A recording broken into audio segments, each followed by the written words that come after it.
Hey, this is Nick Aldis, your favorite GM, former world champion, and friend of K100 despite being on probation. A few years ago, I started Legacy Sports Nutrition to sell high-quality supplements made in the USA to people like me and hopefully people like you. Since we launched, code K100 is the most used promo code at LegacySups.com, which is a testament to the listeners of this show as intelligent people who care about their health and performance with bestsellers like Test X9 Testosterone Booster and our Recovery PM Sleep Aid. I use these products myself, and so does my wife, Hall of Famer Mickie James, as well as a bunch of your favorite wrestlers. Try our stuff now at LegacySups.com. That's LegacySupps.com, and use code K100 for 10% off and to support this podcast. So you guys watched Raw? Yes. You know So they did three days in Perth. All right. So Raw opens up. So Seth won. He comes out with his crew, and this basically was just a 5 to 7 minute bloating promo because later on in the show they're having the number one contenders match. So he didn't even know who his next opponent is, but this was just they didn't really say much, but other than he was just gloating over winning. You know, did you get anything out of this promo? No, but what I did get out of it, and I already knew because I'd seen the clip that he was going to get speared later on, right? But when he said, I do everything on my own. I don't need Paulie. I don't need this guy. I don't need that guy. Right. And I was like, okay, they're setting up something. Right. And the fans actually said, because they've always helped him. I almost feel like you knew this was coming, right? Like you knew there was going to be a breakup sooner or later. But I think that they had to do it earlier because of the shoulder separation, right? Of course. Yeah. And it's kind of funny because remember yesterday we were wondering what meant. Well, they say, and so so I asked because I thought it was it was Australian version of the Mexican version of, but no. Stacy told me it's a person who's very arrogant. Like when you think you're all that and the bag of chips and the salsa, like arrogant guy, which the part that Rollins plays. Mm-hmm. But just, yeah. And I thought it was hilarious. Two things that made me pop. I like when they were calling him and Rollins called them back. That was hilarious. Right. And I like when him and Paulie were hugging and people were going, kiss, kiss, kiss. And he kissed him on the head, which got a big pop. Yeah. So next was a nice little backstage. So you turn that, mute that. So next, Jimmy Uso complained to Jay that they helped out Roman, yet they're being blamed for the loss. Jay said all Roman does is look out for himself. Said maybe they should start doing the same. Jimmy said that didn't sound like Jay. He said he couldn't make the mistake he made in Paris. Jay said he helped Reigns in Paris and he wasn't ready for his match. It cost him the World Heavyweight Championship. And Jimmy got upset and wondered if Jay thought he couldn't handle Bronson Reed. Then Jimmy told Jay to handle his own business just as he would handle his. So I knew exactly what this was setting up. Or I thought I knew what this was setting up, but they didn't go there. So Bronson Reed wrestles Jimmy By the way, Uso. I want to say that verbiage there was very well done good. and very, Well, because the gimmick is Jay wants to get the world title back, and he's aggravated. He has to deal with this family stuff. Right. That's the gimmick, right? Very, very good. Very Right. well So he's just going to see this all sidetracking him. So Bronson Reed wrestles Jimmy. Jimmy loses. Okay. After the match, Braun Breaker comes out. And they start beating up. What do you call it? They start beating up Jimmy, right?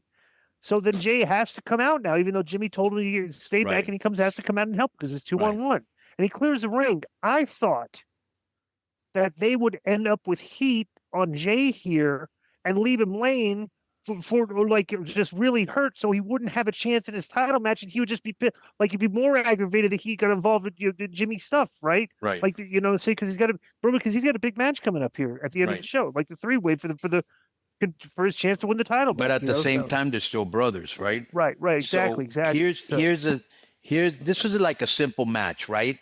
They made Reed look like a monster, which they should, and he had an out with having his tapes, his ribs taped, right? Mm-hmm. Bro, that second spear that Breaker gave him looks super nasty. Right. This is what I almost think that's happening, and I could be wrong. I read somewhere, I don't think as a fact, that in Survivor Series, they're going to be in a War Games match, Jimmy, Jay, and Roman, and I think something's going to go down there. Yeah, well, we'll see what happens. I didn't even know that there's going to be a I don't. Yeah, I'm not sure. I They haven't said announced that. it. I like. Yeah, it was I'm like hearing, a rumor. Yeah, I don't like any spoilers. I don't like to.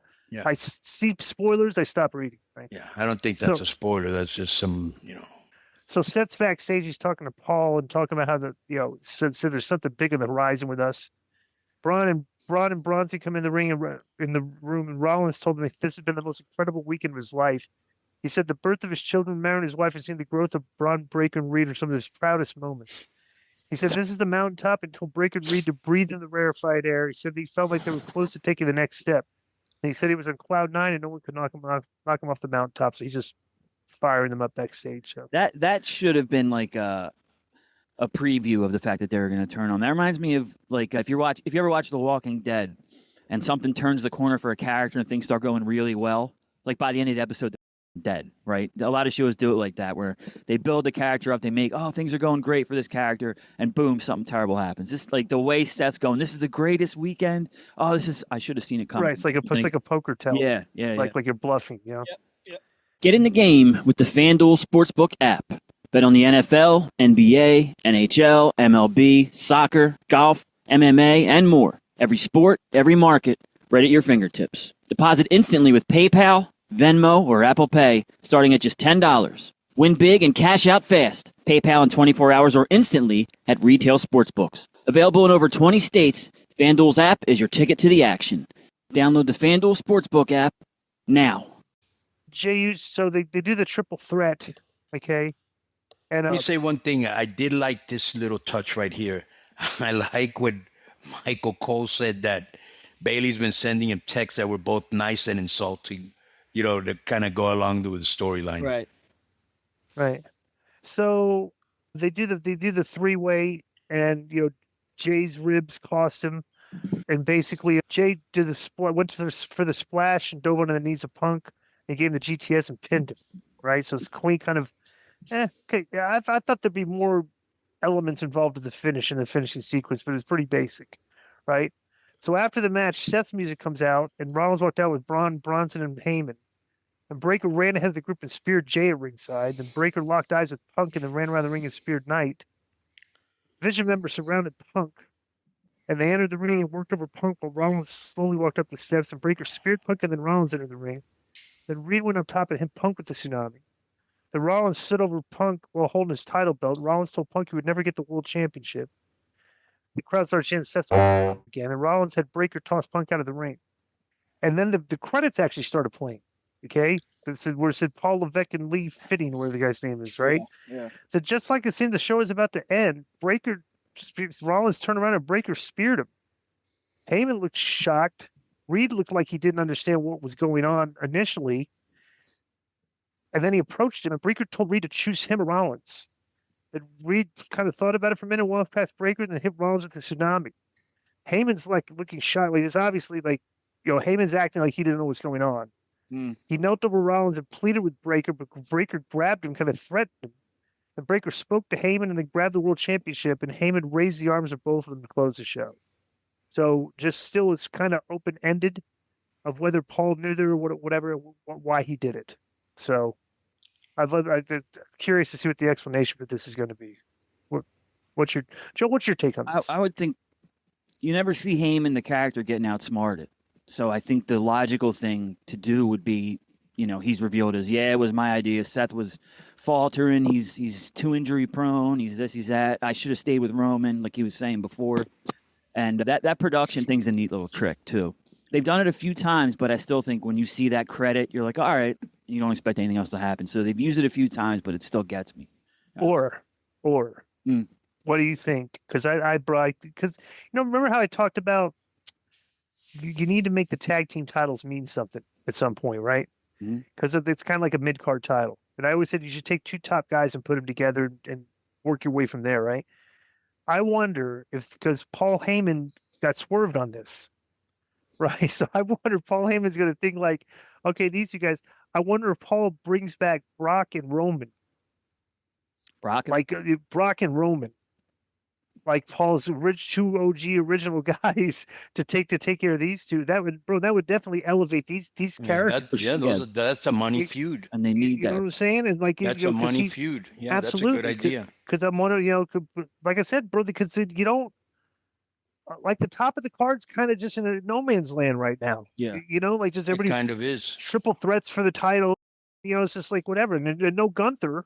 Yeah. So like you kind of need like your studs working against each other. Well, we're gonna find some things out with Rollins down again. Now there's a space for LA Knight or Priest or whatever, just to get back up to the top of the card. Right. So this match, there were no alliances, right? Mm-hmm. And the fans were cheering all three of them, but it felt like Punk had a little bit more cheers. Right. I like the main event special. Like they break up each other's finish. Like Knight hit Punk with his finish, right? What is it called? The BFT or what is it? Mm-hmm. Yeah. The BFT. Then Uso pulled him out of the ring. Then Jay tried to hit Punk with a splash, but Punk put his knees up in the way and hit him with the go to sleep, right? That was very well done.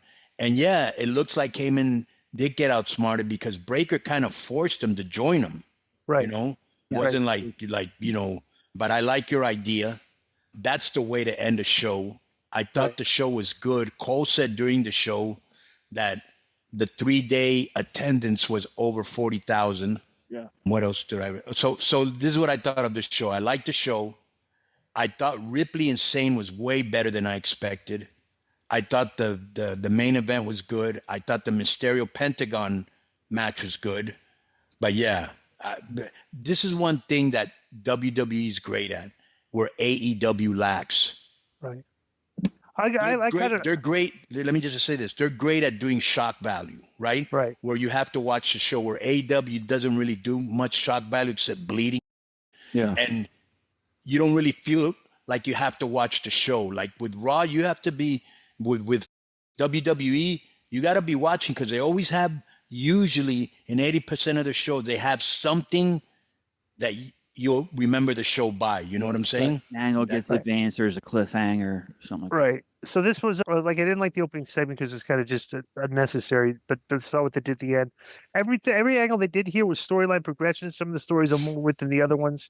It's like whatever, but I still, and I'm going to keep saying it. Okay. I'm still waiting on Stephanie Vacker to do something entertaining in these promo segments. That makes both of us. I'm like, dude, it's just going to get, you can't keep going at this rate and just giving her these corny lines and think that the fans are not going to resonate with her anymore. You know what I'm saying? So I don't know. Right. So let me just say something, because what's this guy's name? Joe brought up the fact that they like to do cliffhangers, right? Which I like to do in AAA. And you know that show that we've been telling you about, Disco Task? That's great. So the last show, they ended up with a great cliffhanger, right, Joe? Yeah. Yes. And then this show, because I finally saw it yesterday, they started where they ended, and bro, those first 15 minutes were great. Mm-hmm. Shocking. I cannot believe that the last episode is next week. Yeah. Yeah, but you should check that out. You would like it. Maybe I will, but to me, It's only 7 episodes. The greatest show of all time that had cliffhangers, okay, was 24. With what's his? Let me tell you what my problem was with 24. But every time a segment ended, like it's when they went to commercial, right. 24 couldn't wait for them to get back to right because the pace. Right. 24 was great. Plus the fact that Keith Sutherland never spoke in a normal tone; he always whispered. Right. How's everybody going? I'm like, speak up. But here's the problem with 24. It kind of like, you know how they always say in Happy Days where they jump the shark? Mm-hmm. Right. Bro, after a while, he was getting like incarcerated by the government, and then they would take him out of jail and reprieve him, and then he was back working again, and then he'd break the law. And, like there were so many things that you were like, come on, dude. There's no way nobody can get away with all of this. But it was entertaining. Did you watch Homeland? Yeah. Yeah, that kind of like after 3 seasons to me. Right, same thing. Same thing. Like, yeah, the first 2 or 3 seasons were great. And then it was like, come on, enough already. Yo, what's up? I just want to thank you guys for watching this clip. Don't forget to hit the like button, leave a comment, and subscribe. And join our YouTube membership for hours and hours of exclusive, unedited, uncensored content. And being a member will help you get involved in our upcoming live streams. Thank you for your support. Thank you for riding with us. I know you got a lot of other podcast choices, be it wrestling or other ones. And thank you for picking us. Boom.